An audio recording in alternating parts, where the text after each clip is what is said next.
Hey guys, welcome back to the channel. This is HowFast. So I promised you guys a video on the Porsche 911 GT3 Powerwheels for my son Hudson. So I have it out here. It's outside of HowFast HQ, and I just wanted to talk to you guys a bit about what it is that I've done to this car since I bought it, which was probably 3 years ago now. So 3 years ago I bought this. Hudson was only 2. He was too small to drive it, and I knew that when I bought it. But when I saw this car online, I was like, there is no other cars like this out there that I've seen. You know, you see Corvettes, and you see F-150s and kind of like cool ones like that. But this car was kind of one of those. I'd never seen one, so I had to have it for Hudson and a bit for myself.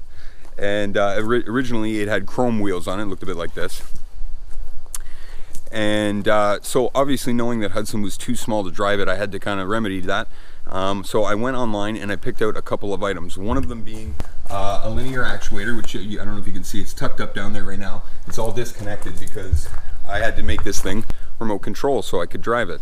So I bought a linear actuator, a couple microcontrollers, and a receiver and transmitter. I wired them all into the car and made it so it was remote control, so Hudson could drive around around town where we lived at the time and would be safe. So after a couple years, probably about 18 months, he started to get the hang of it, and I wanted to disconnect that stuff. Another thing I also did, this didn't have working headlights, so I wired in high beams and low beams in it. This car also comes with a working radio and a connection for an MP3 player, so he jams out to some rock music while he's driving. Though I have that disconnected right now because the car is already loud with these plastic tires, and when that radio's going, if there's a car or you want to talk to the kid or you want to get them to stop or something, they can't hear you. So I disconnected the radio, but I've got a solution for that we're going to talk about probably in this video, but we won't get to it until upcoming videos. So that's about as far as I got that car taken to. So now it's been a couple years later. Hudson's ready to drive it. He drives it, he loves it, but now it's getting to be a point where he's getting older. He's 5 now and he wants it to go faster. So we need to 20 volt this thing to give him a little more power. So what I'm going to do is show you guys, number one, what we have, and then where we're going. So let's get that started right now.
Good job, buddy. That's right about the same one as the last one, so we'll call it 8.6.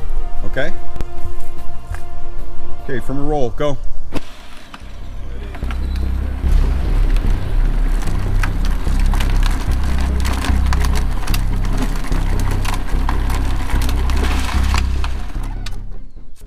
7.12. You knock 1.5 seconds off of your start. So that start, when we start from a stop, is very slow. So we're gonna fix that. Just wait there, Jason. We got a time Hudson. Ready? On your mark. Get set. Go.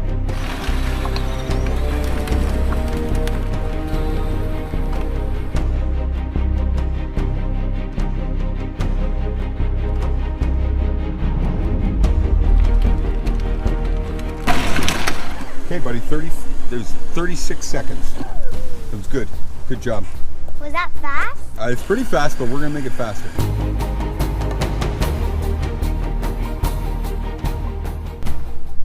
So first things first, what you're gonna wanna do is you're gonna wanna cut into your factory harness and pull this piece off, and that'll leave you with a couple of exposed ends here.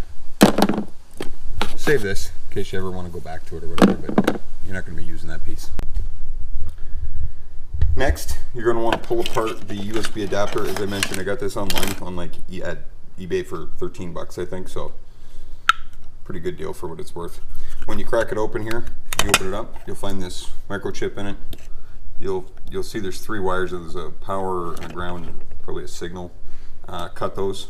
So what I did is I went to the dollar store, picked up a sacrificial dollar light, pulled off the power and the ground, and then I hooked them up to this end of this piece, and this is the important piece you want to get out of here. This is the adapter. I ran it to find out which one of these prongs actually needed to go to. So it was pretty simple. It's the first and last prong. So just make sure you get them on the right side of it. And so what we're going to do now is we're going to take these, we're going to put them in and run this. Like I said, an inline fuse. This is a 30 amp. Should be more than enough. And we're just going to solder those onto this piece. And then we're going to take this and we're going to adapt this and mount this inside the Porsche's battery compartment, so it'll be easy for my son to just switch out when he needs to. Okay, so obviously you don't have to use a DeWalt. You can use whatever brand you want, though I would probably caution you with going much more than 20 or 24 volts, because I know you can get 36 volt, but who knows what those motors can take in there. So maybe start off small. So what you want to do is take that piece that you've harvested from this, and as I mentioned, you want to know which side's which, and then you want to kind of place it in there and figure out where on the back side you're going to have to drill, where on here you're going to have to drill an access hole to get the wires to run out of this little container. So on this one it's going to be in this little corner here, so I'm going to drill those out right now.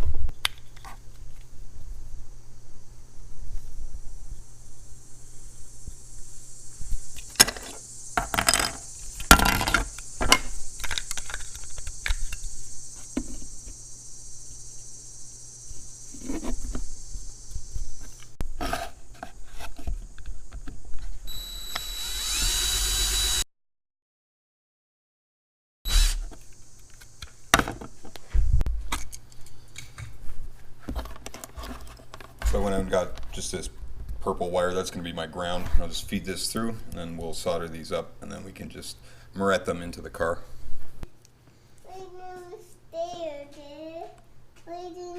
Back up, buddy. It's hot. What is that? It's part of Hudson's Porsche. So you're going to want to feed this end through, and then you have to do a little fishing and finagling to get it in there. And I also drilled 2 pilot holes and access holes so that I can put some screws to tie this into the body of the Porsche over there. Okay, so feed that ground wire now through the body, that hole in the body.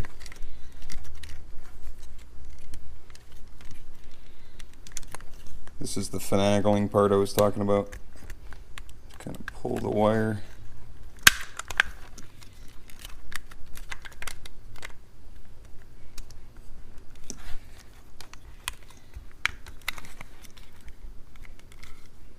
Okay.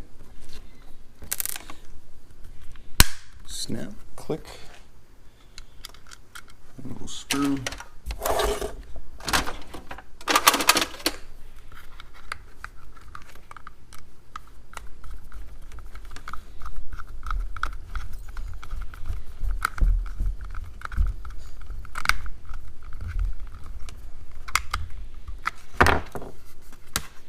Okay, just gotta find a couple screws, put this into the body of the car, and should be ready for some testing.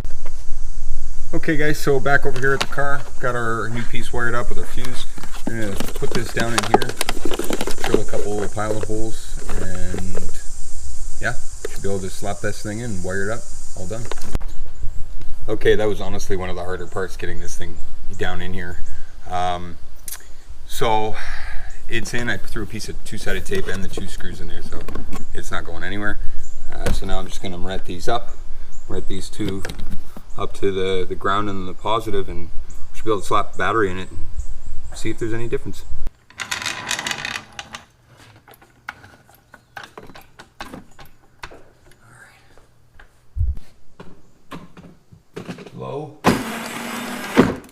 Hi.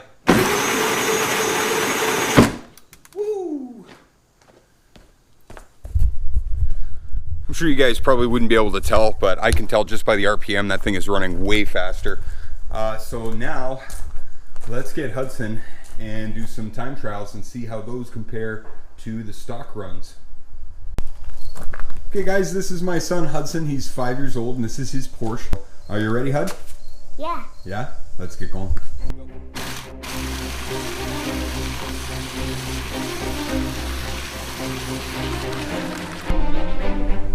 Your mark. Get set. Go!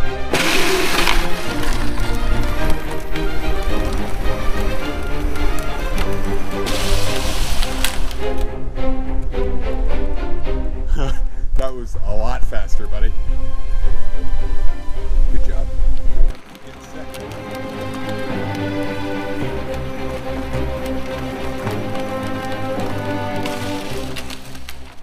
That was even faster. Good job, bud. Good racing. Ready? Set. Go.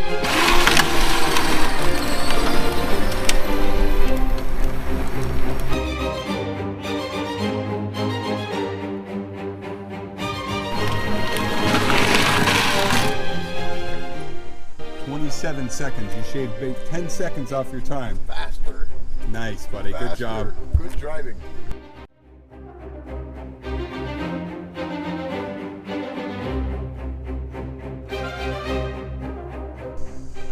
Okay guys, so after doing some testing there with Hudson, it was pretty obvious there's a couple things that are happening. Number one is the car is going so fast now that the front tires have no grip and it's just pushing through corners, which you can see Hudson has figured out a way to drift with this car now, which he absolutely loves.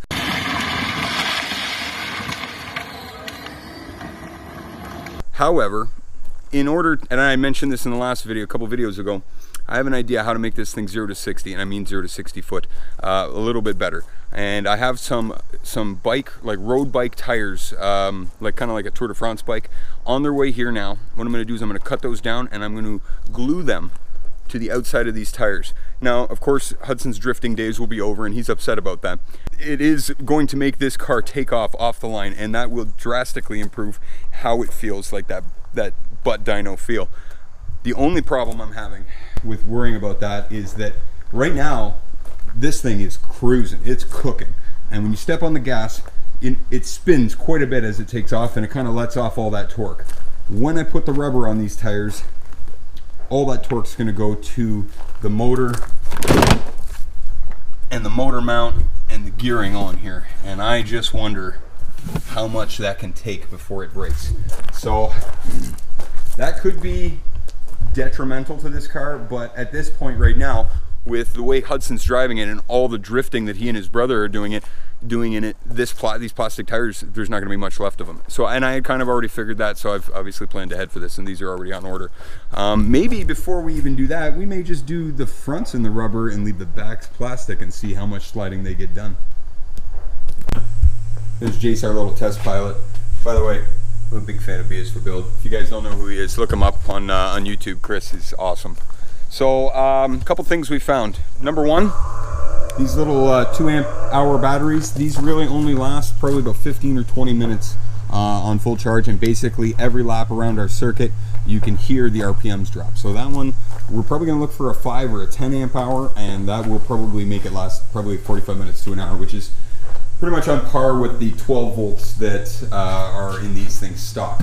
So we're going to change that out. Also, you probably noticed the car is pretty dirty and scuffed up. The kids are rough with it. So in the upcoming episodes, you'll probably see this thing get vinyl wrapped. Just got to ask Hudson what color it's going to be.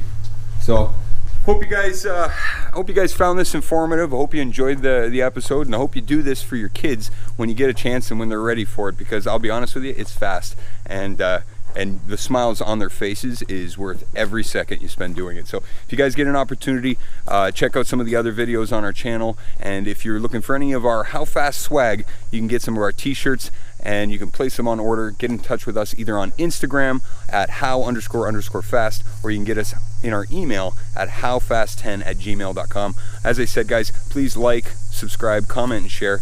We really appreciate all the views and all the support, and if you get a chance, get to doing this for one of your kids. I promise you, you won't regret it. We'll catch you guys next time, find out how much faster we can make this car go.